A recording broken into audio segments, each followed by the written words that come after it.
우리는 계속해서 그리스도 안에서 나는 누구인가 이에 대한 중요한 진리들, 기본적인 진리들을 우리가 배워가고 알아가고 있습니다. 오늘은 그 네 번째 시간으로 나는 주님 안에서 충만한 자입니다 라는 주님의 그 은혜, 그 사랑이 내 안에 어떻게 역사되고 있는가에 대한 중요한 하나님의 말씀을 함께 나누겠습니다. 이런 말이 있더라고요. 비교는 기쁨을 훔쳐가는 도둑이다 라는 말이 있습니다.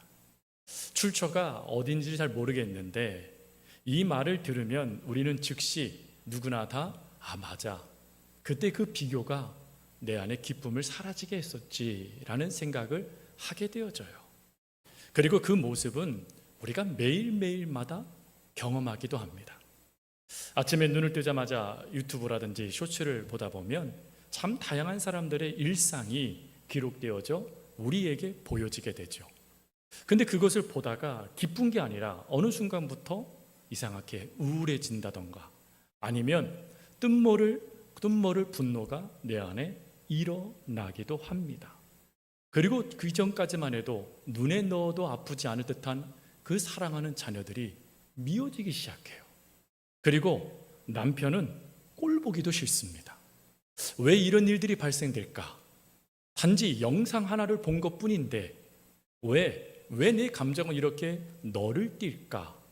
사실 도둑이 다녀갔기 때문인 거죠. 도둑이 우리 속에 들어와서 가장 중요한 기쁨을 빼앗아가 버렸기 때문입니다. 근데 이 도둑, 안타깝게도 신앙생활에도 여실 없이 나타나 주님이 주시는 기쁨을 빼앗아가 버립니다. 도둑은 사실 그 힘으로는 기쁨을 온전히 빼앗을 수 있는 힘이 없습니다. 그래서 슬쩍 그것을 가져가기 위해 우리들의 시선을 방해시켜 버려요. 이전에는 주님을 바라보고 주님으로부터 주어지는 그 기쁨을 맛보며 살았습니다. 그런데 이 도둑, 비교라는 이 도둑이 그 시선을 사람, 내 옆에 있는 이에게로 옮겨버리는 것이에요. 그래서 그를 보면서 신앙의 도전을 받으면 감사한데 안타깝게도 그의 그 모습을 보면서 은혜 안에 머물던 시선이 그가 지금 하고 있는 수많은 일들과 마치 실적과 같은 그 기준에 동의를 해버리기 시작한다는 것입니다. 그래서 우리는 그의 모습들을 보면서 나는 지금 얼마나 기도를 하고 있나? 나는 지금 얼마나 성경을 알고 있나? 나는 얼마나 봉사를 제대로 하고 있나? 하는 얼마나라는 실적의 기준을 끊임없이 나에게 적용시켜버린다라는 것입니다. 근데 문제는 뭐죠? 그 적용에 우리는 언제든지 고개를 떨군다라는 거예요. 당당하게 나는 이만큼 하나님을 위해서 살았어 라고 말하지 못하고 나는 참 헛살았다, 엉뚱하네 라는 생각 가운데 그 기쁨을 완전히 놓쳐버리는 그 실수들을 우리가 너무 많이 한다라는 거예요.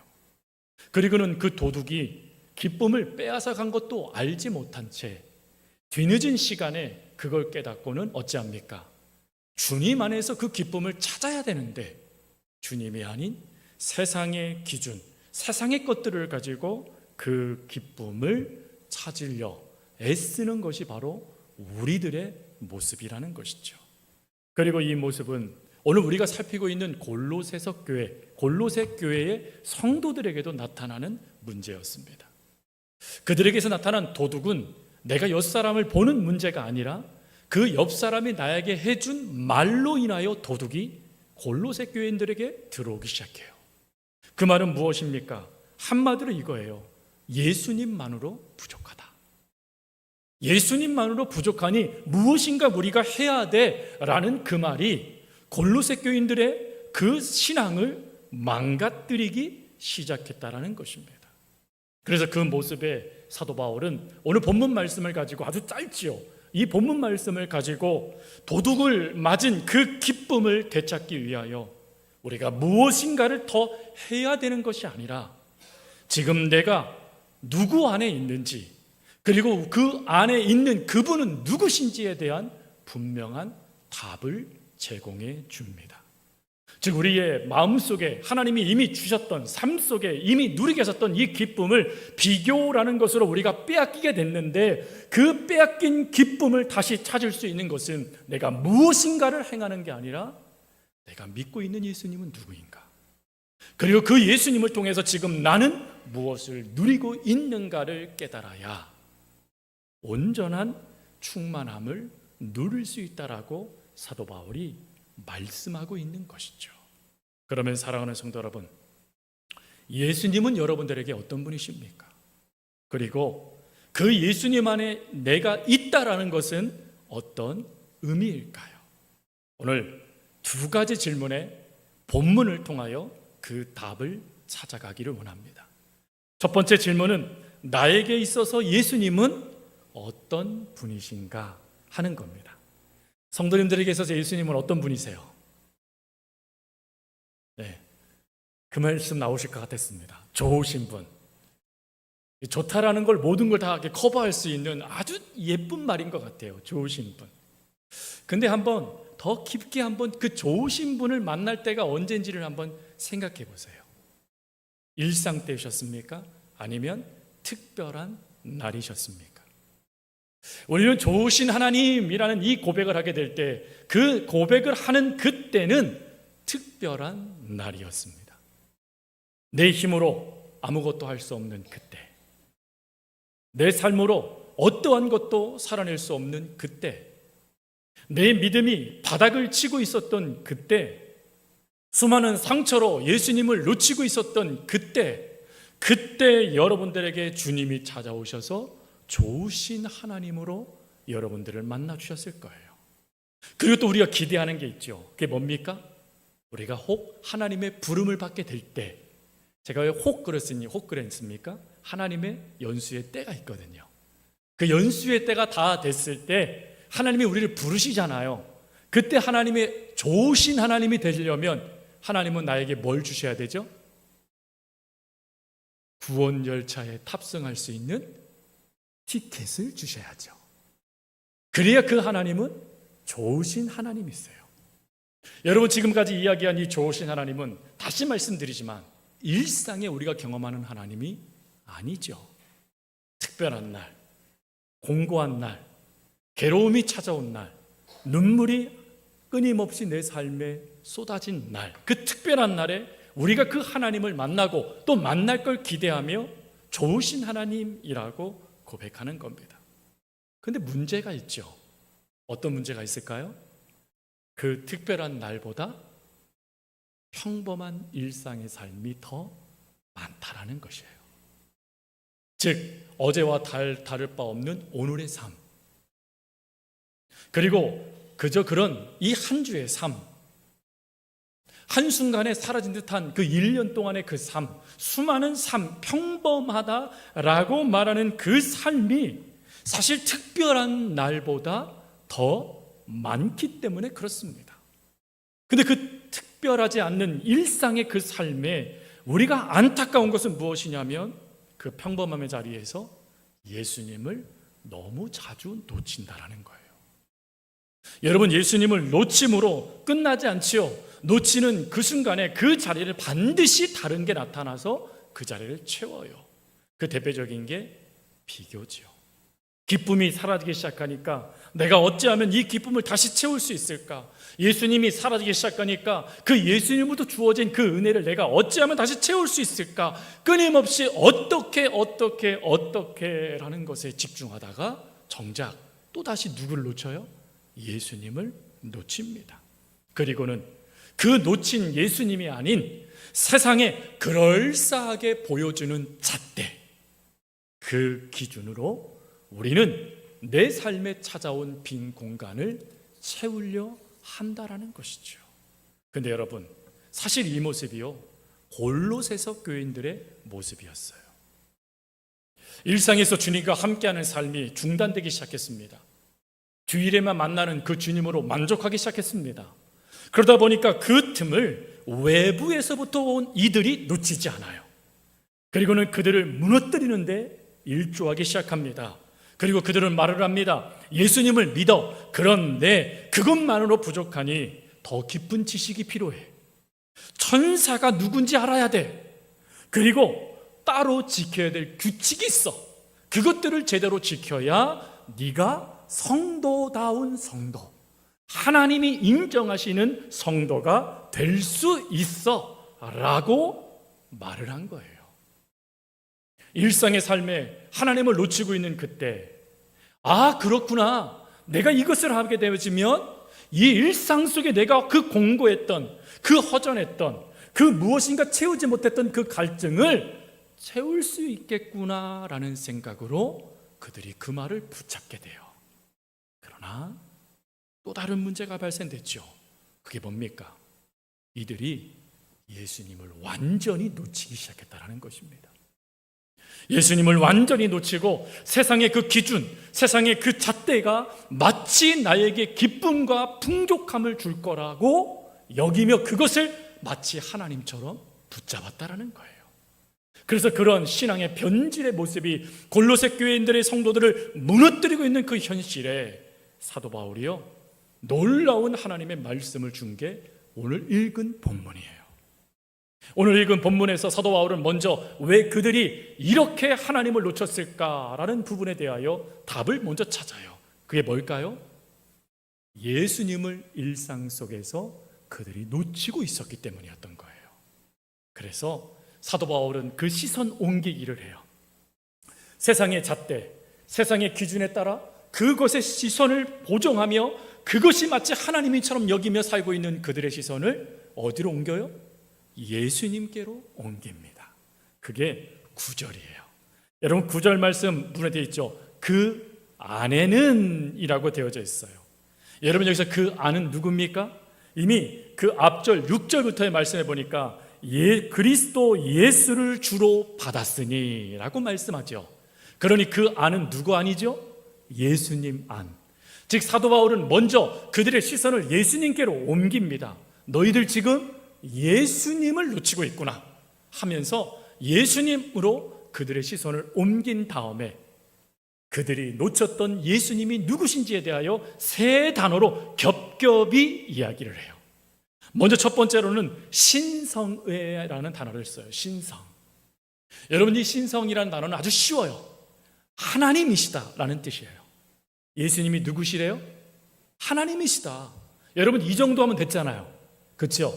예수님은 하나님이십니다. 이 진리만 선포하면 되잖아요. 근데 사도 바울은 거기서 멈추지 않고 그 다음에 두 단어를 더 쓰죠. 첫 번째 단어는 모든, 두 번째 단어는 충만이라는 단어를 써요. 하나님이십니다 라는 단어로 쓰면 되는데 왜요? 여기에는 그 당시의 이단의 사상 때문에 그래요. 여러분 그 당시에 교회를 어지럽혔던 이단이 영지주의자들이었어요. 이 영지주의자들은 무엇을 부정하냐면 육체를 부정합니다. 그래서 예수님의 그 육신으로 이 땅에 오신 것을 거부해요. 십자가상에서 죽으셨다는 것도 거부합니다. 그건 껍데기라는 거예요. 영이 진짜라는 거예요. 사도 바울은 그 사상이 골로새서 교인들에게도 나타나서 그들의 신앙이 지금 오염되고 있다는 걸 알았어요. 그래서 예수님은 하나님이시다라는 단어로 끝나지 않고 그 다음에 이런 단어를 씁니다. 모든. 여러분 이 모든이라는 단어의 뜻의 핵심이 뭐예요? 예수님의 모든 것. 육신이든 영이든 다 뭐라는 겁니까? 하나님이시라는 거예요. 육신도 하나님이시고 영도 하나님이시다. 근데 그 하나님 안에 어떻다는 겁니까? 충만함이 있대요. 그럼 이 충만함이 뭐죠? 모자랄 것이 없다, 빈틈이 없다라는 뜻이에요. 근데 그 빈틈이 없고 모자람이 없으신 그 예수님이 누구 안에 있습니까? 10절을 보세요. 너희도 그 안에서 충만하여졌으니. 누구 안에 있어요? 우리 안에 있어요. 예수님이. 심지어 그 예수님이요 어떠하십니까? 육신을 입으셨대요. 육신을 입다라는 뜻이 뭡니까? 인간이 되셨다. 우리를 찾아오셨다라는 고백이에요. 왜 사도 바울이 이 고백을 했을까요? 그것은 바로 이 골로새 교인들의 문제 때문이었던 거예요. 골로새 교인들은 예수님만으로 만족하는 그 기쁨을 놓쳐버려요. 그리고는 세상의 잣대를 따라 그 기쁨을 다시 얻을 수 있는 기준이 천사를 숭배해야 되고 또 율법을 지켜야 되고 예수님을 단지 믿는 것으로 끝나는 것이 아니라 그분이 누구신지에 대한 지식을 알아야 된다는 것을 이들이 들었고 그것을 따라갔기 때문에 그래요. 이것을 신학자들은 예수님이 아닌 다른 것을 붙잡으며 올라가는 신앙이라고 표현합니다. 조금 더 쉽게 사다리 신앙이라고 얘기해요. 여러분, 사다리 신앙이 뭐죠? 사다리는 뭐라고 만들어진 거죠? 올라가라고, 그렇죠? 편안하게 올라가라고. 근데 이 사다리 신앙은 뭐냐? 하나님께로 내가 끊임없이 마치 고행하듯 사다리를 올라타야 천국에 다다를 수 있다는 신앙을 말하는 거예요. 근데 사도 바울은 이걸 뒤집어요. 우리가 올라가는 게 아니라 예수님이 사다리를 타시고 내려오셨다. 우리가 올라가는 게 아니라 예수님이 내려오셨다라는 거예요. 즉 내가 무엇인가를 애쓰고 또 무엇인가를 힘쓰고 더 많이 무엇인가를 행해야 천국에서 올라가 하나님을 만날 수 있는 게 아니라 이미 그 하나님께서 육신을 입으시고 그 다음 말씀 거하시다라고 말씀하세요. 거하다는 게 뭐죠? 우리와 함께 사시다라는 뜻이에요. 그 주님이 내가 올라가야 만날 수 있는 분이 아니라 이미 우리에게 찾아와 주신 분이라는 뜻이에요. 그러니 여러분, 처음에 이들이 붙잡았던 그거, 우리가 무엇인가 더 해야 그 예수님이 우리를 사랑해 줄 거고 나의 이 부족함이 채워질 거고 나의 이 모든 것들이 해결됐다라는 그 모든 것이 사실은 썩은 동아줄이었던 거예요. 잘못된 걸 붙잡고 있었던 거예요. 심지어 그 기준도 제대로 알지 못하니까 옆 사람을 봐요. 옆 사람을 보면서 그 사람들이 지금 사다리를 얼마만큼 올라가 있나, 아이고 저 정도 올라가 있네, 나는 늦었어, 또 무너져요. 또 사다리 잘 타고 올라가다가 여러분 높은 사다리를 한번 타보신 적이 있으세요? 제가 이 논산훈련소에서 훈련을 받을 때 유격훈련이라는 게 있거든요. 유격훈련을 할 때 대략 10층 높이의 사다리를 타고 올라가야 됩니다. 그게 있어요, 아예. 여러분 10층 높이 사다리를 타보신 적 있으세요? 없으시죠? 현역병들만 느낄 수 있는 고통. 너무 무서운 거예요. 앞에 무슨 안전줄이라도 좀 메어져 있으면 편안할 것 같아요. 근데 그것도 없이 조교가 호랑이처럼 째려보면서 올라가라고 다 붙여요. 그러면 숨쓸 틈 없이 그만 올라가야 돼요. 올라가면 여러분 조교가 이런 말 합니다. 앞만 보고 가라. 뒤돌아보면요 무서워요. 우리가 하나님을 바라보면서 끊임없이 이런 상태에 있는 거예요. 저 높이 계신 하나님 앞에 내가 올라가기 위해서 이 무서움도 극복해야 돼, 남보다 더 앞서기 위해서 더 빨리 힘을 내야 돼 라고 생각해요. 그러다가 놓쳐요. 그러다가 발을 헛디뎌요. 그러면 다시 처음부터. 그게 우리의 신앙인 것처럼 여기고 그게 믿음인 것처럼 받아들여요. 아니요, 믿음은 뭐예요? 이미 내 곁에 오신 주님을 내가 인정하는 거예요. 내 삶에 나를 찾아오기 위해서, 살기 위해서 그 하늘 보좌를 버리고 내게 오신 그 주님을 믿음으로 받아들이는 게 하나님께서 원하시는 중요한 믿음의 자세예요. 그러나 안타깝게도 우리들도 끊임없이 사다리를 붙잡고 있어요. 끊임없이 내가 무엇인가를 해야 하나님이 나에게 기쁨을 주시고 내 부족함을 채워줄 거라고 여겨요. 아니요, 그 주님이 이미 여러분 안에 계세요. 그 주님이 여러분과 살기 위해서 오셨어요. 이미 그 주님이 여러분들에게 충만한 은혜를 주시고 계세요. 근데 그 주님을 우리가 제대로 알지 못하니까, 믿지 못하게 되니까 그 주님을 엉뚱한 곳에 지금 찾고 있는 것이에요. 그래서 사도 바울의 말씀은 뭐죠? 더 이상 내 안에 계신 주님을 바라보면서 남과 나를 비교하지 말라라는 거예요. 더 이상 내 안에 계신 주님을 보면서 세상의 그 잣대를 가지고 그 기준을 가지고 무엇인가 채우겠다라고 달려들지 말라는 거예요. 우리의 삶에 채워주시는 그 하나님을 믿고 그 하나님 앞에 내 삶을 내려놓아라 라고 오늘 사도 바울이 말씀해주고 있는 것입니다.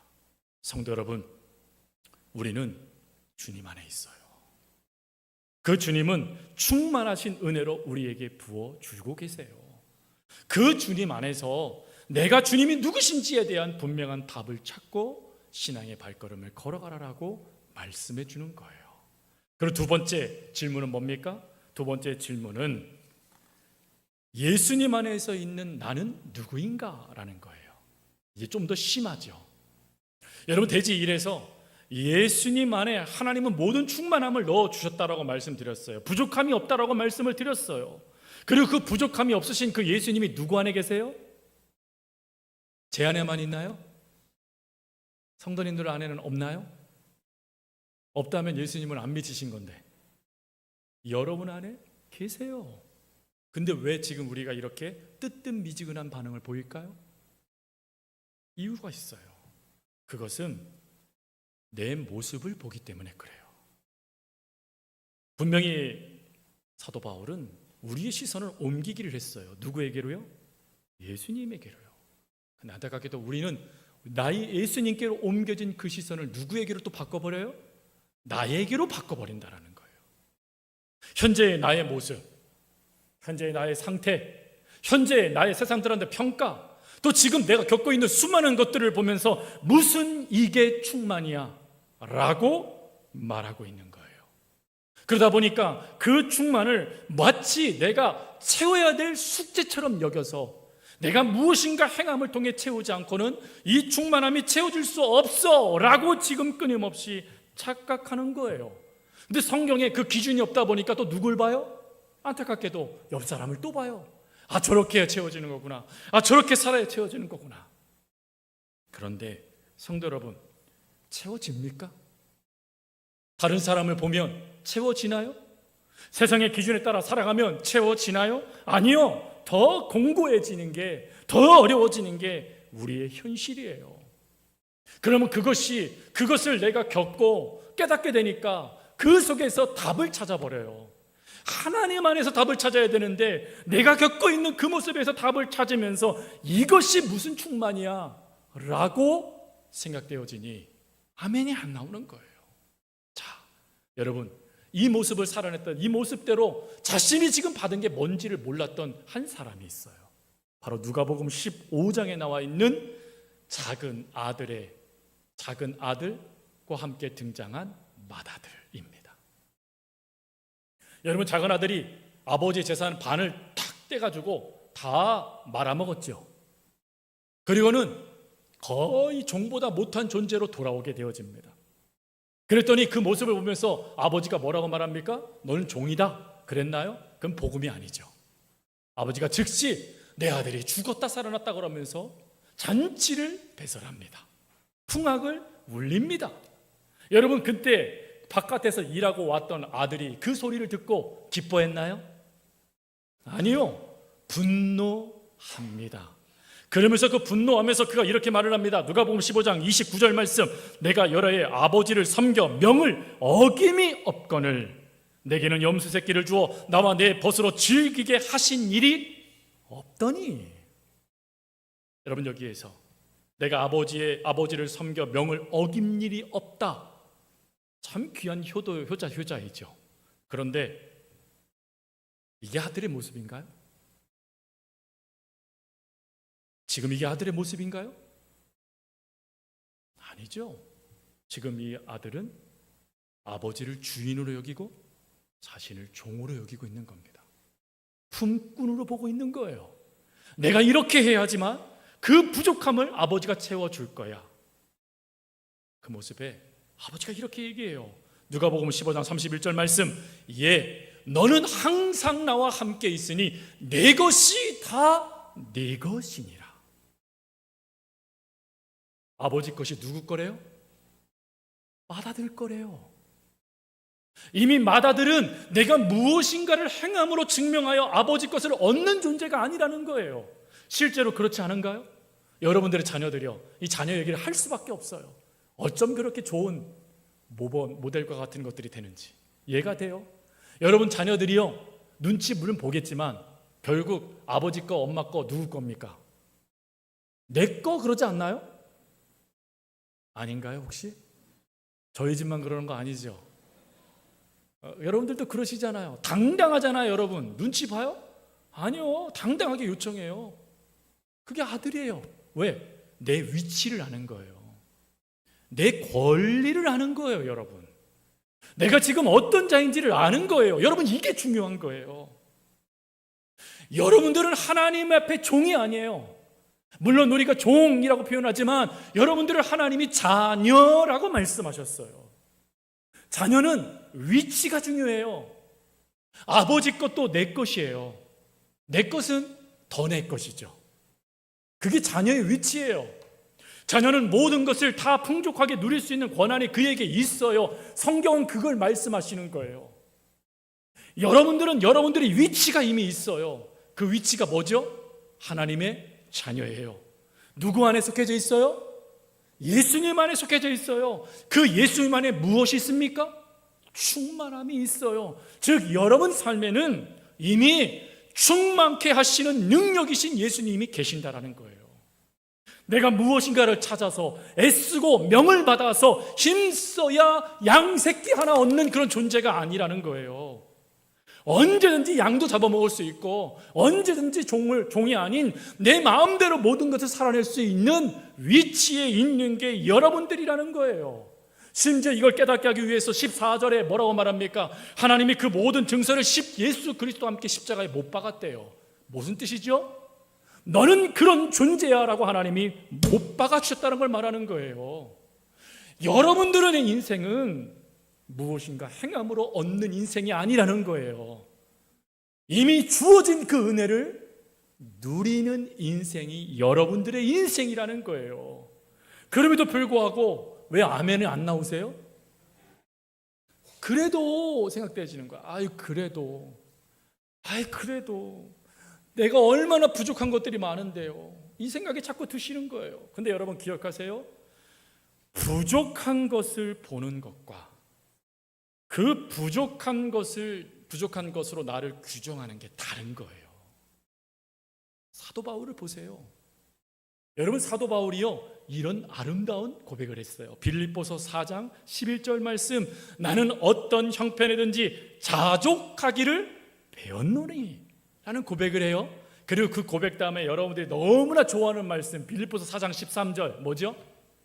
내게 능력 주시는 자 안에서 내가 모든 것을 할 수 있느니라. 여러분들 이 성경 구절 너무 좋아하시잖아요. 그런데 여러분, 이 성경 구절이 어디서 쓰였습니까? 빌립보서 사도 바울이 어디서 편지로 작성했습니까? 감옥 안입니다. 감옥, 부족한 곳, 텅 빈 곳, 문제만 있는 곳, 어떠한 것으로 채울 수 없는 허전함이 가득한 곳에서 사도 바울이 뭐라고 말을 했어요? 내게 능력 주시는 자신 내가 모든 것을 할 수 있느니라. 이게 무슨 말이에요? 형편이 나를 정의할 수 없다라는 거예요. 이 부족한 현실이 나를 정의할 수 없다라는 거예요. 나의 정의는 내 안에 계신 예수님이라는 거예요.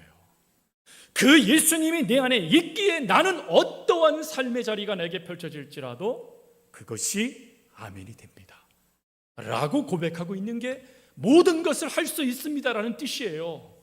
성도 여러분, 사도 바울은 부족했어요. 연약했어요. 나약했어요. 삶이 늘 궁핍했어요. 그러나 그럼에도 불구하고 그는 자족해요. 만족해요. 기뻐해요. 왜요? 풍성케 하시는 하나님의 능력이 그 안에 끊임없이 공급을 해주시는 역사를 경험하고 있기 때문에 그렇습니다. 성경은 이 역사가 여러분 것이라고 분명히 말씀하세요. 에베소서 1장 3절 말씀, 찬송하리로다 하나님 곧 우리 주 예수 그리스도의 아버지께서 그리스도 안에서 하늘에 속한 모든 신령한 복을 우리에게 주시다라는 단어는 완료형이에요. 이미 주셨다. 그러면 묻습니다. 여러분들은 빈궁한 자입니까? 풍족한 자입니까? 왜 대답이 그러세요? 그래도이십니까?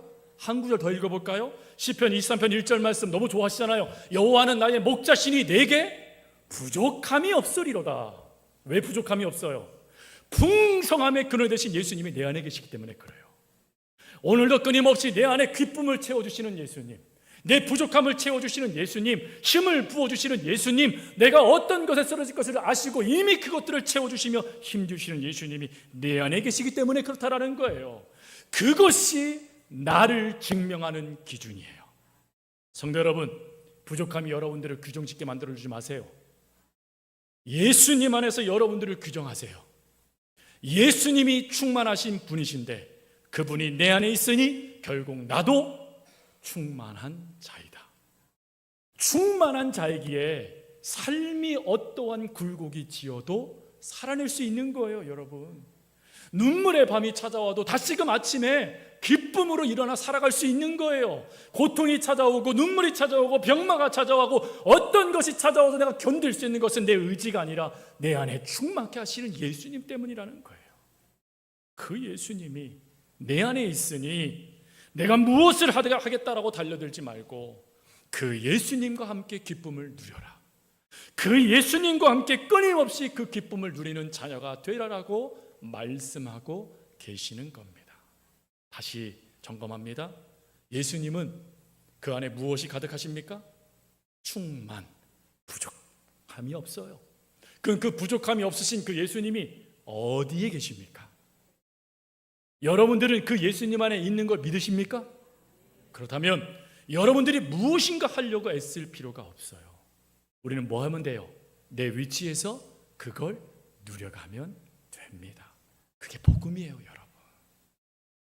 오늘 이 말씀을 기억하면서 함께 찬양했으면 좋겠어요. 찬양의 가사가 그래요. 무명이어도 공허하지 않는 것은 예수 안에 난 만족함이라. 왜 만족이 되어지죠? 풍성함을 예수님이 채우고 계시거든요. 끊임없이 내 안에 하나님의 은혜를 밀어넣어 주시고 계시거든요. 그래서 삶이 부족해도 내 삶이 다시 살아날 수 있는 힘과 역사를 주시는 거예요. 우리 그것을 기쁨으로 찬양하고 제가 기도하고 축도로 예배를 마치겠습니다.